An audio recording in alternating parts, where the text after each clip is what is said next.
Kerabat sekalian sebangsa setanah air yang hebat-hebat tentunya. Kita tahu bersama bahwa Tangerang, Banten adalah salah satu wilayah penunjang Jakarta, tempat di mana pusat pemerintahan Indonesia membuat aturan, pusat operasi, pusat koordinasi dan komando untuk pengawasan atas seluruh pelaksanaan aturan yang ada, baik di laut, darat maupun ruang angkasa. Tapi apa yang terjadi? Tepat di depan mata pusat pemerintahan kita, ada aktivitas pemagaran setinggi 6 meter membentang sepanjang 30,16 km di Laut Tangerang, Banten. Lucunya, pemagaran tanah di laut itu di luar pengetahuan pemerintah. Dari pemerintah desa sampai Kementerian Kelautan dan Perikanan mengaku tidak tahu menahu terkait aktivitas pemagaran misterius itu. Kalau pemerintah tidak ada yang tahu, lalu siapa yang tahu?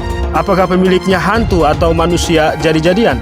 Katanya sudah ada pengecekan pertama di Agustus 2024 pasca laporan warga, dan selanjutnya sudah dilakukan investigasi gabungan pada September 2024 lalu. Ada TNI Angkatan Laut, Polairut, DKP Provinsi, PUPR, ada Satpol PP, dan Dinas Perikanan Kabupaten Tangerang. Semua tergabung dalam tim gabungan investigasi pagar bambu di laut itu. Ironisnya, kok sampai sekarang belum juga ada yang tahu ada apa ini semua.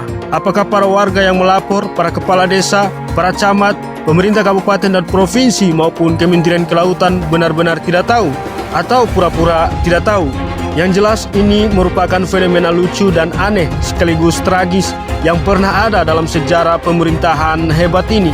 Kan tidak mungkin bambu-bambu dan para pekerjanya itu didatangkan dari China atau Singapura, ataupun didatangkan dari Amerika Serikat atau Inggris. Pasti dari dalam negeri dong. Kok tim gabungan investigasi dan KKPRI masih tidak tahu siapa pemiliknya, siapa penyedia bambu, siapa yang mengarahkan para pekerja, siapa yang memberi perintah alias mengkoordinir para pekerja di lapangan. Kalau pemilik proyek pagar bambu itu menyuruh pekerja agar bekerja di malam hari, masa sejak Agustus 2024 sampai sekarang tidak ada pengawasan dan bahkan penangkapan pelaku yang dilakukan oleh pemerintah? Timbul pertanyaan, apakah tim investigasi gabungan dan KKPRI benar-benar bekerja? Jangan-jangan ada yang terlibat dalam proyek pagar bambu raksasa itu? Kita tahu bersama bahwasannya lokasi pagar laut itu diduga berkaitan dengan kawasan proyek strategis nasional alias PSN Tropical Coastline yang diinisiasi oleh PT Pantai Indah Kapuk II, milik swasta seperti Aguan, di mana kita tahu juga bahwa kebijakan PSN itu atas kuasa dan izin dari pemerintah pusat. Jika benar, maka bisa jadi ada alasan kuat yang melandasi aksi percaya diri dan berani itu. Tentu juga ada prosedur dan penerbitan administrasi perizinan seperti sertifikat hak milik, izin reklamasi maupun izin bangunan yang diterbitkan oleh pemerintah kepada PIK II. Lantas kalau administrasi-administrasi itu ada dan dinilai menabrak aturan, menabrak prosedur alias maladministrasi, jelas bahwa ada sinyal kerjasama yang menguntungkan segelintir elit serta merugikan masyarakat terutama warga Banten yang terdiri dari 3.888 nelayan dan 502 pembudidaya di kawasan tersebut. Antara pemberi izin dalam hal ini pemerintah dan penerima izin dalam hal ini pemilik PIK II patut dimintai pertanggungjawaban. Bila perlu, jika terbukti dan benar bahwa pagar bambu di laut itu bagian dari kawasan PSN PIK II, maka sudah seharusnya hal ini tidak saja dilihat dalam konteks pelanggaran administrasi, melainkan juga harus dilihat dalam konteks pelanggaran pidana.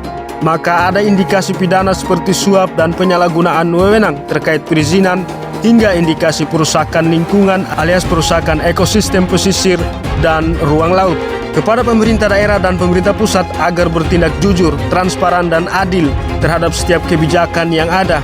Jangan mengorbankan laut kita, mengorbankan masyarakat pesisir dan nelayan kita hanya karena kepentingan segelintir orang. Terkhusus kepada Menteri Kelautan dan Perikanan, Bapak Sakti Wahyu Trenggono, agar stop membodohi rakyat. Sikap kontroversial Bapak selama ini terlalu panjang dan memuakkan. Mulai dari janji palsu proyek lumbung ikan nasional, kebijakan membuka kembali ekspor benih lobster berkedok budidaya dan dugaan kolusi dengan Taipan Vietnam, ekspor pasir laut, hingga keterlibatan dalam kasus dugaan korupsi proyek fiktif PT Telkom. Sebagai saran, sebaiknya Bapak mundur dari KKP.